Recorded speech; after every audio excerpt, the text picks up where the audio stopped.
I'd like to get an Earasaid or a great kilt. In my research, it seems Earasaids or airasaidh. I caught it myself. Airasaidh.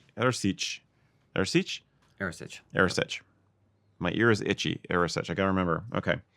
I would like to buy an Earasaidh or a great kilt. In my research, it seems Earasaidhs were more of an overskirt than a mainstay piece and tended to be less material.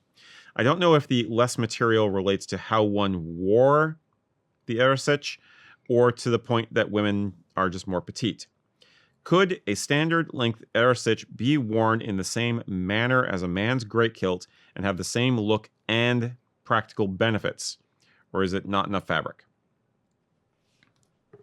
What is the dividing line, if there is one, between an Earasaidh and a Philomore? Yeah. Emma. Yeah, okay. I'll start off on this one. I don't have a lot of personal experience with Earasaidh. I don't do a lot of renfair stuff yet. I'd like to get into it. I have worn one for a photo shoot here. And I would say we do get questions from ladies pretty often about this, asking they want to pleat something up more so, like a men's great kilt. Do they need more fabric? And I would say the answer is yes, and it depends on your size. So if you want to do a full pleating, I would opt maybe go towards more the men's great kilt page and select a yardage that'll be fit with your waist and hip for that. I would also say maybe keep in mind the men's great kilt, and I think the Earasaids too. We have 11 ounce, 16, 13, and 12 ounce polyviscose if you want a polyviscose one. But if you're looking at wool, that is so much fabric when you have a great kilt wrapped around you. 16 ounce wool. With an Earasaid, when you only have 1 or 2 yards and you're just draping it over a skirt, I think you can get away with it. But when you have 16 ounce wool and you're pleating it up, I can imagine it would get really, really heavy, especially if you have more of a petite frame for something like that.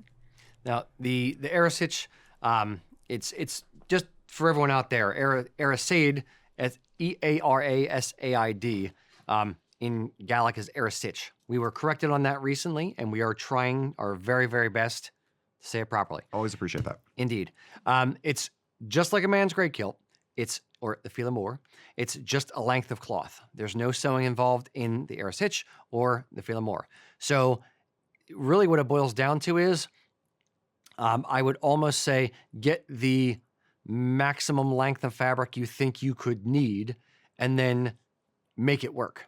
I'll channel my inner Tim Gunn, just make it work. Make it work. So it's, if you're of the size where a 2.5 yard Earasaidh would work, or a 4-yard great kilt, if you're going for the lowest common denominator or highest common denominator, you may have to get 4 yards and then wear that as a great kilt. And then if you want to wear it as an Earasaidh, maybe just fold it over or fold it differently to be able to wear it differently, like double it versus.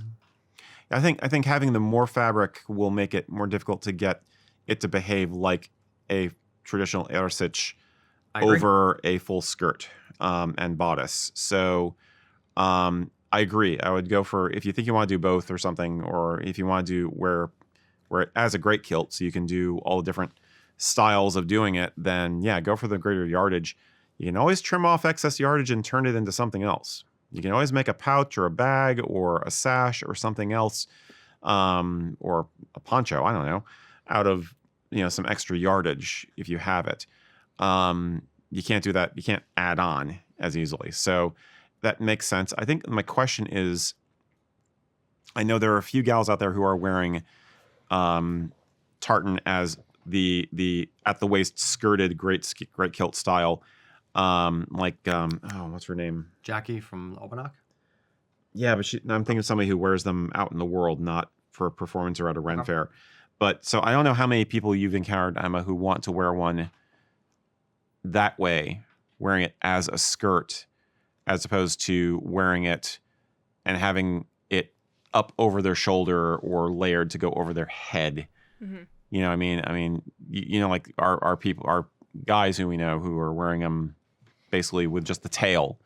Do you think there are women who want to do that more, like in a mundane modern context, or they just want it for fair or SCA or something like that? Yeah, I think in the store, it's definitely been a little bit more renfair focused. Okay. I think women love the idea of that hood. When we see it in the photo, they always talk about, Oh, yeah. how can I get that hood? I want that hood. It looks awesome. So I think that's a big draw of it, kind of being able to wear it up like with a hood. I haven't had a huge amount of requests for the full pleating like you would on a men's great kilt. So I do think that over the skirt idea is probably where most women that I've talked to are for it, for renfairs and different things like that. Yeah. Then, yeah, you could go bigger, but you may find that less yardage will actually work better with the rest of your garb as an outer layer over layer. So it's one of those where there may not be a good answer to try to have one thing for all things. It's neither fish nor fowl. So either get a great kilt or get an airasaid, or split the difference. Maybe split the difference on material. Have wider pleats on a great kilt and a little bit more fabric to fuss around with an airasaid. I have a random other idea, and I think I actually hate it, but I'll say it anyway. What if they got? It depends on the tartan and the color of Velcro. Hear me out. What if they got let's say it's between a 2.5 yard airasaid or a 4 yard great kilt. What if they got a 4 yard great kilt, cut it to be 2.5, and then put Velcro, and then you could, as a great kilt, you Velcro it back together, and you have a little bit more fabric, and then if not, then you have a 2.5 so yard it's like airasaid. zip off hiking pants. So you can just zip off the bottom of your legs Zip and turn off them the into knee shorts. down. Yep. I think I No. hate this idea, but no. Yeah. No. Yeah. I hate it. Okay.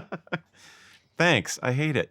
I don't know. There's more than one way to skin an airasaid. So, I think with more, you'll be able to play more and experiment is the bottom line. I don't think there's any strict guideline on how wide or how narrow your pleats have to be when you're wearing a great kilt. So I think that you can fudge things that way too.